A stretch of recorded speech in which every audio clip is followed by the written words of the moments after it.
परम पावन श्री वृंदावन धाम की भूमि पर परम पूज्य सदगुरुदेव भगवान द्वाराचार्य जगत गुरु निम्बारकाचार्य श्री मुकुंद देवाचार्य पीठाधीश्वर श्री राधेश्याम शरण देवाचार्य जी महाराज के मार्गदर्शन में विश्व प्रसिद्ध भगवान श्री कृष्ण की नगरी श्री धाम वृंदावन परिक्रमा मार्ग मिथिला कुंज आश्रम में निरंतर 24 घंटे अखंड श्री युगल नाम महामंत्र संकीर्तन 30 वर्षों से चल रहा है और अखंड अहर्निश 24 घंटे सदा श्री धाम वृंदावन में मिथिला कुंज में चलता रहेगा। आज विश्व भर में अनेकों मंदिर हैं, किंतु भागवत का कोई मंदिर नहीं है। तब हमारे पूज्य गुरुदेव के भजन संकल्प से ये भाव जागा कि श्री धाम वृंदावन में एक अलौकिक भागवत मंदिर बने, जिसमें वृंदावन आने वाले सभी भक्तगण एक साथ संपूर्ण भागवत श्लोक का दर्शन कर सकें।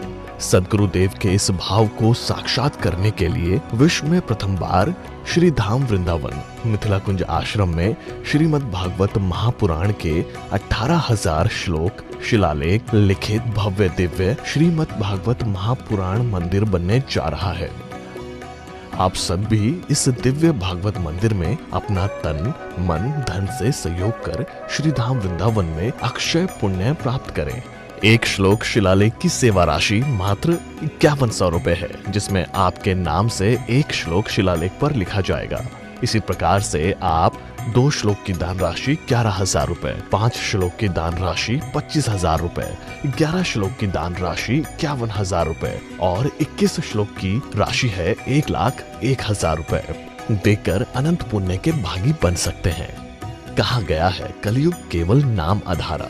हम सब भी श्री धाम वृंदावन में अपने नाम से या अपने पूर्वजों के नाम से या घर में समस्त विघ्न बाधाओं को दूर करने के लिए श्री धाम वृंदावन में अखंड संकीर्तन कराने का अलौकिक पुण्य प्राप्त कर सकते हैं। साथ ही आपके द्वारा प्रदान किया गया सेवा राशि से हरि नाम संकीर्तन के साथ साथ संतों का भोजन एवं गौ माता के लिए गौग्रास समर्पित किया जाएगा।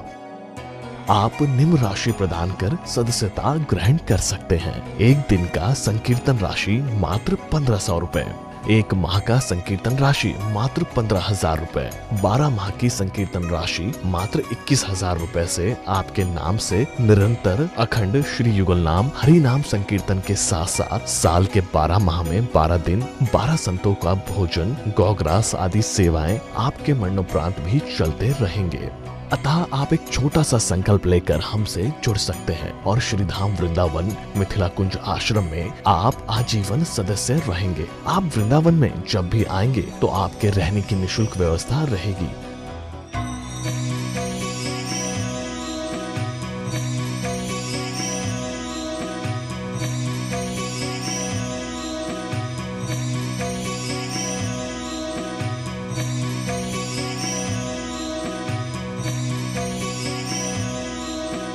ये संस्था 80 जी के अंतर्गत कर मुक्त है, जिसके द्वारा आप अपने दान पर टैक्स की छूट प्राप्त कर सकते हैं। आपके दान राशि की रसीद आपको बाय पोस्ट संस्था द्वारा भेजी जाएगी। साथ में आपको संस्था का प्रमाण पत्र भी दिया जाएगा। आइए हम सब मिलकर इस दिव्य भागवत मंदिर में अपना तन मन धन से सहयोग कर श्री धाम वृंदावन में एक अलौकिक भागवत श्लोक मंदिर का निर्माण करें। अधिक जानकारी के लिए संपर्क करें और मिथिला कुंज आश्रम से जुड़ने के लिए फेसबुक, यूट्यूब और इंस्टाग्राम मिथिला कुंज ऑफिशियल पेज को फॉलो करें।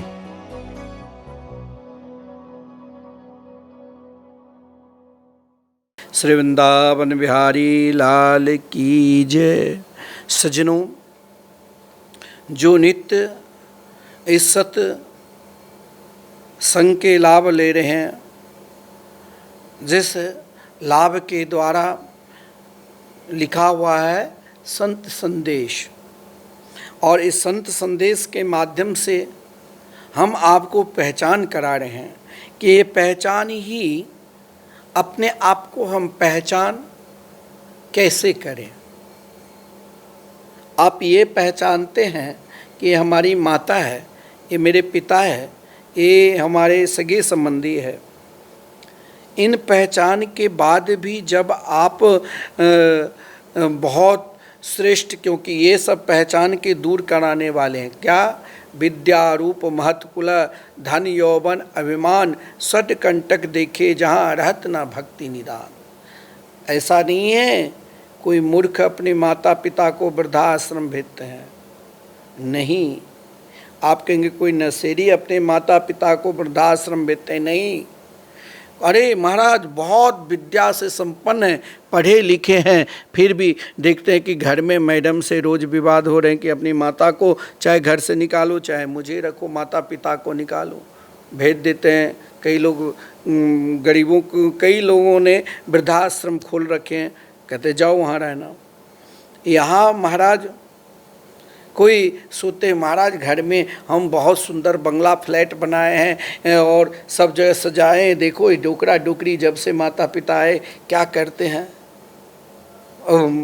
सब इधर के सामान उधर बच्चे जैसे कर। वो पत्नी बोलती इसे घर से निकालो, अपने रूप का अभिमान। कभी बड़े कुल का लोग भी, मेरे आश्रम में एक व्यक्ति आया, कहा कि देखो महाराज 4 फैक्ट्री है, विदेश में भी है, फिर भी अपनी माँ को उनके ड्राइवर बोले वृद्धाश्रम में भेजने के लिए आया है। और वृद्धाश्रम में महाराज ऐसे ऐसे लोग हैं जो बहुत बड़े कुल के हैं, धन की कमी नहीं है, फिर भी भेजते हैं। कोई धन के अभिमानी, महाराज कई चीज बताया गया है। तो हमें यह नहीं सोचना चाहिए कि एक मूर्ख ही अपने बच्चे माता पिता को अनादर करते हैं। अनादर कौन करते हैं? जिसने स्वयं को, अपना धर्म को नहीं पहचाना है। हम रोज आपको धर्म के विषय में ही समझा रहे हैं। तो हमने एक श्लोक लिया, एक श्लोक की भी आधी श्लोक से भी कम है, अनन्य भावे निज धर्म भाविते। ये कौन कहा? ये माता सुनीति ने जब उनके पुत्र ध्रुव को सुरुचि ने अपमान करके निकाल दिया था कि तुम इस सिंहासन पर नहीं बैठ सकते, उस समय ध्रुव की माता ने सोचा बेटा के पास ऐसा कोई धन दे दूं जिस धन के बदौलत ये भगवान के निकट सीधे भगवान के गोद में ही क्यों ना बैठ कर आ जाए। ये माता ने सिखाया। हमें भी अपने बच्चे को, आजकल बच्चों के हाथ में मोबाइल दे रखे हो, नाना प्रकार के कार्टून में गाली भी सीख लेते हैं बच्चे, सब चिड़चिड़ापन आ जाएंगे, छोटे बच्चे को क्रोध में आ जाते हैं। छोटे बच्चे को ये पहचान नहीं होता है कि ये कौन है। महाराज वहाँ भी अभी से भी थप्पड़ चला देंगे, आपको अच्छे लगेंगे, लेकिन ये सब उनके लिए दुर्दिन भी हो सकता है। जब वो छोटे से ये संस्कार सीख लिया तो बड़े होने पर भी आप चाहोगे कि हमें सम्मान मिलेगा, ये कदापि नहीं मिलेगा। इसके लिए हमें स्वयं को उन्हें पहचान कराना होगा। हमें उसे अपना धर्म की ओर ले जाना है। उनका पहला पहचान, मैं रोज कहता हूँ, जब हमारी संस्कृति है, हमारे सनातन धर्म में भगवान भी आए तो प्रभु श्री राम ने प्रातःकाल उठकर माता पिता के चरणार बिंद को नमन करते थे। पहला सीढ़ी पर आप अपने बच्चे को यही सिखाओ कि रोज अपने माता पिता को प्रणाम करे, गुरुजनों के, दादा दादी जो बड़े बुजुर्ग हैं सबको प्रणाम करे। और इस प्रणाम से मैंने आपसे कहा था कि 4 चीज़ मिलेंगे, विद्या, यश, बल और महाराज आयु। तो ये 4 चीज मिलते रहेंगे और यही 4 के लिए ही लोग महाराज नाना प्रकार के उद्यम करते हैं। आयु खूब बढ़े, खूब जिंदा रहूं, विद्या खूब प्राप्त करूं, यश प्राप्त करूं, बल प्राप्त करूं, और ये सब माता पिता के चरणों में प्रणाम से ही मिल जाए। उससे आपका लक्ष्य, सीधे भाषा में समझा देता हूँ, अपने लक्ष्य को और सही मार्ग पर ले जाने के लिए सबसे श्रेष्ठ साधन है। और यही साधन हर माता को अपने बच्चे को धर्म की पहचान कराओ कि बेटा धर्म क्या है, हमारा धर्म क्या है, श्रेष्ठ धर्म क्या है। तो अहिंसा ही परम धर्म है। और अहिंसा से ही हमें परम सुख मिलता है। और संपूर्ण धर्म शास्त्रों में भी यही कहा गया है कि अपने जीवन को श्रेष्ठ रखने के लिए, श्रेष्ठ बनाने के लिए अहिंसा धर्म की, अहिंसा व्रत की पालन करो। सर्वश्रेष्ठ व्रत क्या है? अहिंसा व्रत। और अपने सनातन धर्म में अहिंसा व्रत बहुत श्रेष्ठ माना गया है। देखिए, धर्म के महाराज कई लक्षण हैं, 9 लक्षण बहुत महत्वपूर्ण है। और इन 9 लक्षणों में से एक अगर अपने हर माता अपने बच्चे को उस एक धर्म पर तटस्थ करा देना चाहिए। जब तक उस धर्म को पहचान न ले तब तक उसे दूसरा धर्म की ओर पहचान मत करो। अपने धर्म में पहला पहचान जो है वो यही है, महापुरुष लोग कहते हैं अहिंसा। दूसरा है सत्य भाषण। जीवन में हर व्यक्ति को अगर धर्म के मार्ग पर चलना है तो सत्य बोलो। ध्रुव जी ने अपनी माता को सत्य सब कुछ कहा, जो भी कहा। जैसे सुरुचि ने अपमान किया, सत्य। जीवन में आप निरंतर सत्य पर चलोगे तो सत्य आपको भगवान से मिला देंगे। आप जैसे अपने घर पर कथा कराते हो ना, साल में 1-2 बार तो कराते ही होंगे। अगर आप सत्यनिष्ठ हो, सत्य भाषण पर चलते हो तो सत्य का कभी नाश नहीं होता है, क्योंकि सत्य नारायण है। आप कहोगे हम तो सत्य बोलते हैं लेकिन दुख प्राप्त करता हूँ, आपको लगेगा एक क्षण के लिए। हमारे पूज्य गुरुदेव से मैंने सुना कि एक बार क्या हुआ तो महाराज सत्य और असत्य दोनों लड़ने लग गए। सत्य कहा मैं हूँ बड़ा, असत्य कहा मैं हूँ बड़ा। अब महाराज इन दोनों की लड़ाई को कौन वहाँ पर सही होकर समझावे। एक सत्संगी महापुरुष ने कहा, देखो भाई, सत्य और असत्य इन दोनों की पहचान कैसे होगा? तो कहा मैं तुम दोनों में से एक दिन तुम दोनों मेरे पास आना, मैं तुम दोनों को पहचान करा दूंगा, तुम दोनों में से कौन बड़ा हो या कौन छोटा हो। उन सत्संगी ने 2 मूर्ति बनाया और एक सुंदर दिव्य मूर्ति पत्थर के पाषाण विग्रह, बड़ा विलक्षण, और एक मूर्ति वो महाराज मोम को बनाया। मोम नहीं होता है, मोम को इतना सुंदर पेंट करके, जो महाराज उसके आगे वो पत्थर की मूर्ति जो थी ना वो कुछ नहीं थी। और सत्य और असत्य दोनों अपने आप अपने आसन पर बैठा हुआ है। हजारों लोग दर्शक तैयार है कि आज सत्य और असत्य की पहचान दिलाएंगे। अब महाराज सत्य और असत्य दोनों अपने अपने आसन पर बैठे, हम बड़े तो हम बड़े। सब जब महाराज उन दोनों मूर्ति को देखा तो असत्य के मूर्ति को देखकर सब जय जयकार करने लगे, असत्य बड़ा, असत्य बड़ा। अब सत्य जो थे वो चुप हो गए, मौन हो गए। लेकिन महात्मा ने देखा कि महाराज यहाँ तो सारा सब एक को ही वोट दिया, असत्य को। असत्य पर ज़्यादा विश्वास करते हैं। महात्मा ने तुरंत अब आरती जलाए।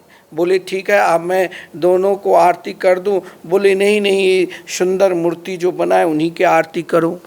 अब महाराज ठीक है, महात्मा अंदर मुस्कुरा रहे सत्संगी थे। उसने मूर्ति को सामने बढ़िया दीपक जलाया आरती करने के लिए, और ज्यों ही असत्य को आरती करने लगे वो गल गल कर, वो तो मोम का बना था, नीचे सब गिर गया, एकदम पिघल कर कुछ बचा ही नहीं। और सत्य को ज्यों ही आरती की, सत्य स्वरूप ज्यों का त्यों तटस्थ रहा। सब जय जयकार करने लगे, सत्य की जय, सत्य की जय, असत्य की नाश हो। असत्य कुछ क्षण के लिए आपको विचलित कर सकता है। ये जो महाराज सत्य है, सत्य पर आप तटस्थ है। सत्य क्योंकि भगवान है, सत्यव्रतम सत्य परम ति सत्यम। सत्य भगवान है। सत्य में आपको कुछ समय लगेगा, लेकिन आप सत्य को नहीं पहचान छोड़ना, क्योंकि सत्य धर्म के अहिंसा के बाद सत्य को श्रेष्ठ कहा गया है। सत्य भाषण करो, सत्य पर रहो। असत्य देखा ना, वो असत्य रूपी मोम की मूर्ति कुछ क्षण के लिए सब कहते हैं जितना झूठ बोलोगे उतना बड़े बनोगे, ऐसा नहीं। सत्य पर रहो, भगवान के मंगलमय नाम की ओर बढ़ो। देखिए, आज हमारे वृंदावन के बाबा प्रेमानंद जी के पास अनेक लोग जाते हैं। हो सकता है उनके मन में अनेक इच्छा भी हो। कोई कहता है मेरे बेटा पढ़ नहीं रहा है, कोई बोलते होंगे कि मेरी बेटी नहीं सुन रही, कोई कहेंगे मेरे बहू समय पर भोजन नहीं दे रहे हैं। लेकिन वहाँ बाबा के पास द्वार पर लिखा हुआ है, यहाँ कोई जो तंत्र मंत्र महाना या कोई किसी को इच्छा लेकर आ रहे हो मत आओ, यहाँ एक ही इच्छा क्या, तो भगवान के मंगलमय नाम, श्री राधा नाम, इन पर अगर आपने विश्वास किया तो सब कुछ मिल जाएगा। धर्मार्थ काम मोक्षाख्याम या इच्छे श्रेय आत्मना एक व्यवहारिस्तत्र कारणम पाद सेवनम। आप अगर भगवान के मंगलमय नाम पर विश्वास करते हो ना, अभी श्री धाम वृंदावन में श्री राधा मोहन मंदिर में लगातार 32 वर्षों से अखंड महामंत्र संकीर्तन चल रहे हैं। अब आप कोई व्यक्ति एक दिन के संकीर्तन कराते हैं, कोई ऐसे भी व्यक्ति है जो 15 दिन के, कोई ऐसे भी है जो सोचते हैं कि महाराज मरने के बाद कौन दिखा गया है। और वो आप टीवी स्क्रीन पर भी देखते होंगे, जो 21,000 कोई समर्पित करते हैं तो साल के 12 दिन उनके नाम से संकीर्तन और 12 संतों की भोजन और मरणोपरांत भी उनके नाम से संकीर्तन साल के 12 दिन चलते रहेंगे। हो सकता है आपके लड़के बच्चे आपके नाम से, महाराज आगे श्राद्ध पक्ष आने वाले, उस समय भी कोई ब्राह्मण को ना जिमावे, लेकिन आप चिंता मत करना। आपने वो एफडी बनाकर चले गए हो, जो भी कोई साधारण जगह पर नहीं, श्रीधाम वृंदावन में।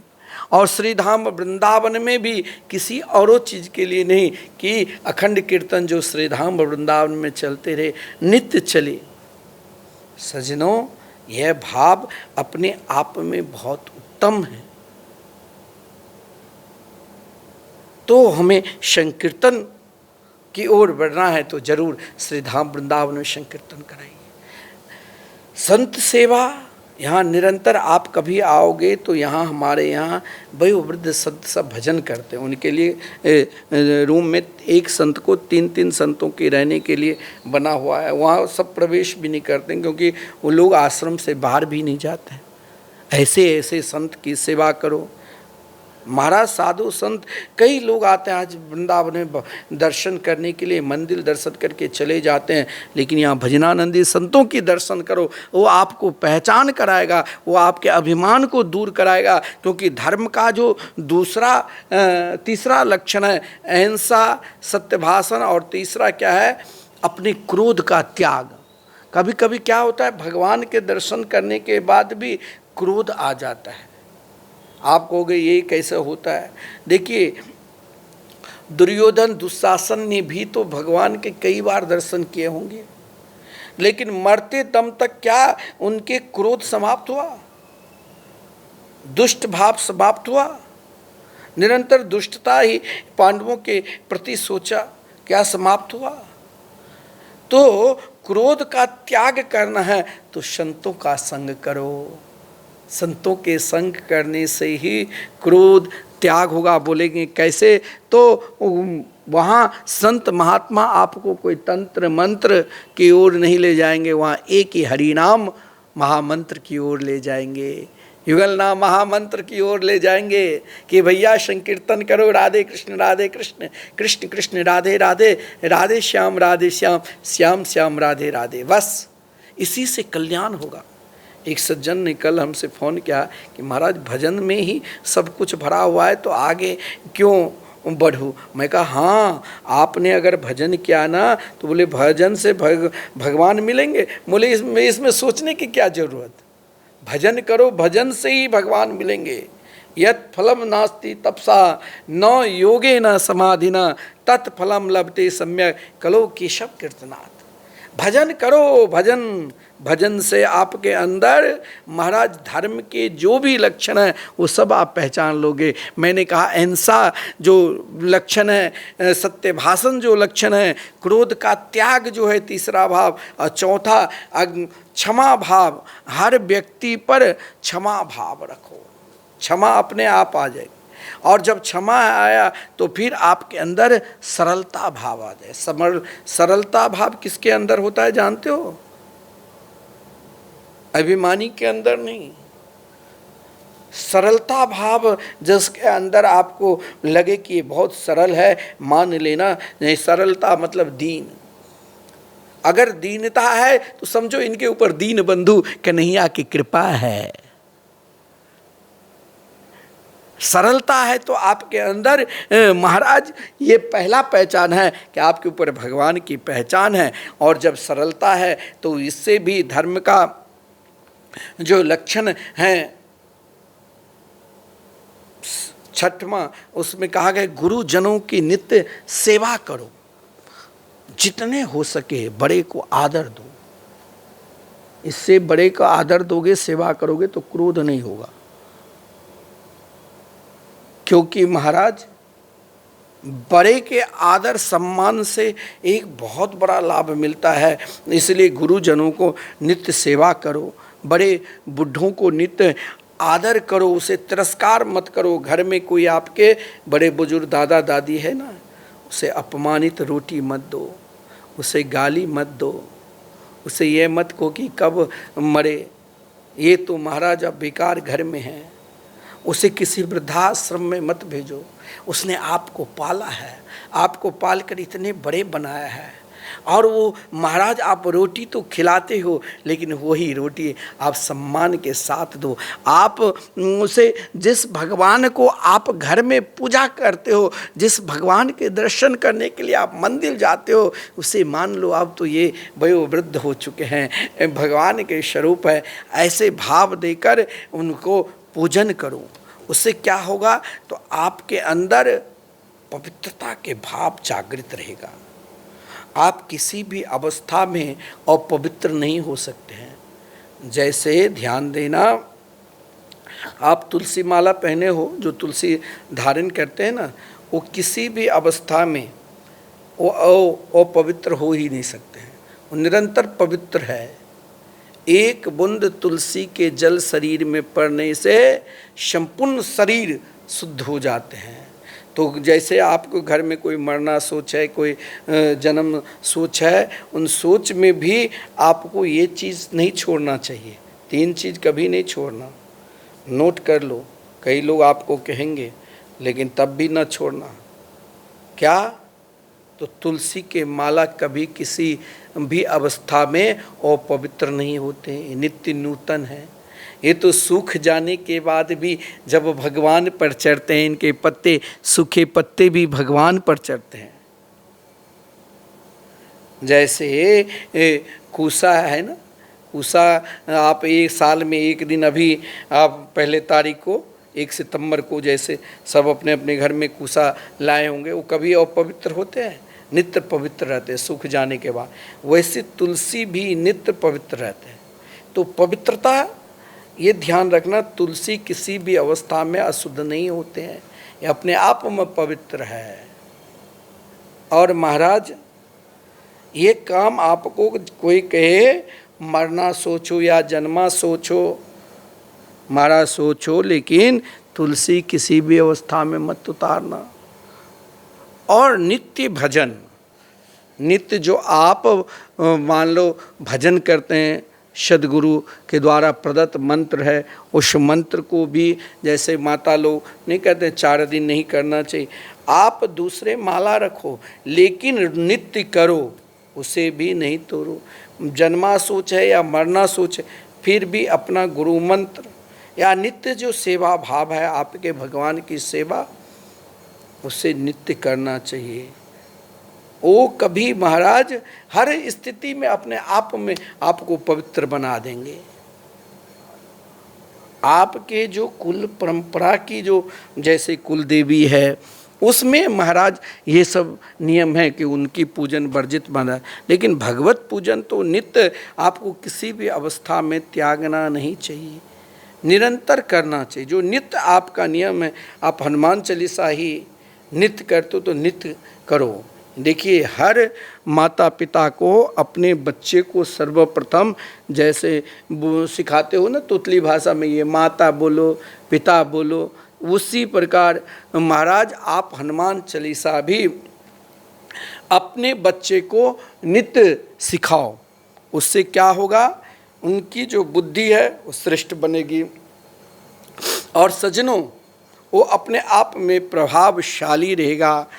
तो धर्म का जो ये लक्षण है, बड़े बुजुर्गों को वृद्ध की सेवा करने से आपके अंदर पवित्रता की जागृत रहेगी, क्योंकि पवित्रता भी धर्म के एक बहुत श्रेष्ठ चीज़ है।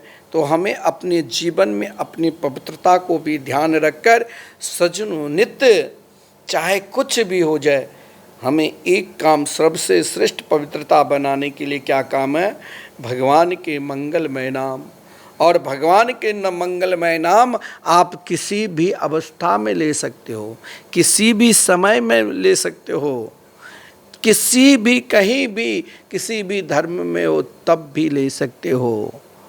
वहाँ आप चाहे अपवित्र अवस्था में चाहे पवित्र अवस्था में, दोनों अवस्था में भी अपने दोनों हाथ को उठाकर बोलो 2 4 10 बार जय जय श्री राधे, जय जय श्री राधे। अपने आप को समर्पित रहो।